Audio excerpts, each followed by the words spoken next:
55 साल के व्यक्ति ने अंधविश्वास पर विश्वास किया और कुछ ऐसा हो गया उनके साथ। 4 नवंबर 1983 को यूएसए के टेनेसी स्टेट के एक हॉस्पिटल में एक 55 साल के व्यक्ति को एडमिट किया गया। उसे ऐसी बीमारी थी जिसके बारे में कोई नहीं जानता था। पेशेंट का नाम था वेंस वेंडर्स। उन्होंने अपनी बीमारी की वजह से अपने शरीर का 35 किलोग्राम वेट कम हो गया था। उनकी हालत ऐसी थी कि मानो वो मरने की कगार पर है। शरीर में उनकी हड्डियां दिखाई दे रही थी। वेंस को उनकी वाइफ ने हॉस्पिटल में एडमिट किया था। डॉक्टरों ने भी ऐसा केस पहली बार ही देखा था। डॉक्टर ने बताया कि वेंस के शरीर में ना ही कोई बीमारी है, ना ही कोई अंदरूनी प्रॉब्लम। डॉक्टर ने वेंस की वाइफ से बात की और उससे पूछा कि क्या उनको इसके पीछे कुछ वजह लगती है। उनका कहना ये था कि 3 महीने पहले एक वुडू यानी कि ब्लैक मैजिक करने वाले तांत्रिक ने उनको एक श्राप दिया था। उसी श्राप के असर ये अभी तक भुगत रहा है। उस तांत्रिक ने गुस्से में एक श्राप दिया था कि तुम बहुत ही जल्द मर जाओगे और तुम्हें कोई बचा भी नहीं पाएगा। उसके बाद से ही हर दिन इसकी हालत खराब होने लगी, मानो कोई अदृश्य शक्ति उसके पीछे पड़ गई हो। डॉक्टर ने इस केस के ऊपर बहुत सोच विचार। उसके बाद डॉक्टरों ने वेंस को फिर एक बार हॉस्पिटल बुलाया और उनको बताया कि उन्होंने उस तांत्रिक को पकड़ लिया है और उस तांत्रिक को पुलिस का डर दिया, तो उसने सारी सच्चाई बता दी है। उस तांत्रिक ने उनके ऊपर छिपकली के अंडे छिड़के थे।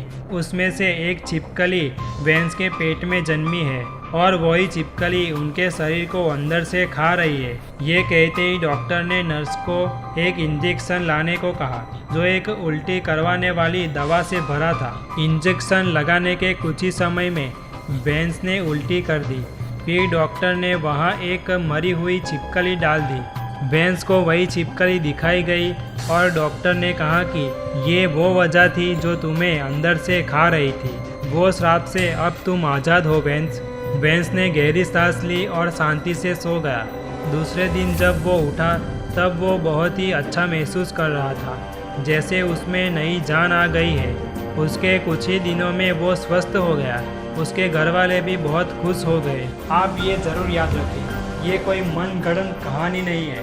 ये एक सच्ची घटना है जिसने मेडिकल साइंस को हिला कर रख दिया था, क्योंकि डॉक्टर ना ही कोई तांत्रिक से मिला था, ना ही वेंस के पेट में कोई छिपकली थी। कोई चीज़ थी जो अगर वेंस को अंदर से खा रही थी तो वो उसका ही अपना खुद का दिमाग था।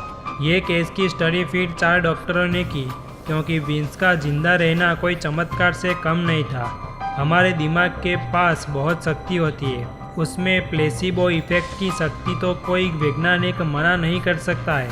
प्लेसिबो इफेक्ट कोई चमत्कार नहीं ला सकता, लेकिन मेजरेबल सकारात्मक बदलाव जरूर ला सकता है। लेकिन इस इफेक्ट का एक शैतानी भाई भी है, वो है नोसिबो इफेक्ट। नोसिबो इफेक्ट ही ऐसी मौत का कारण है। नोसिबो हमारे दिमाग में डोपामिन और ओपियोइड एक्टिविटी को घटा देता है, जो हम सब जानते हैं कि हमारे महत्वपूर्ण कामों के लिए डोपामिन बहुत ही ज़रूरी है। इसीलिए नोसिबो इफेक्ट में शारीरिक और मानसिक दुख बहुत बढ़ जाता है, पर प्लेसिबो इफेक्ट में बिल्कुल उसका उल्टा होता है।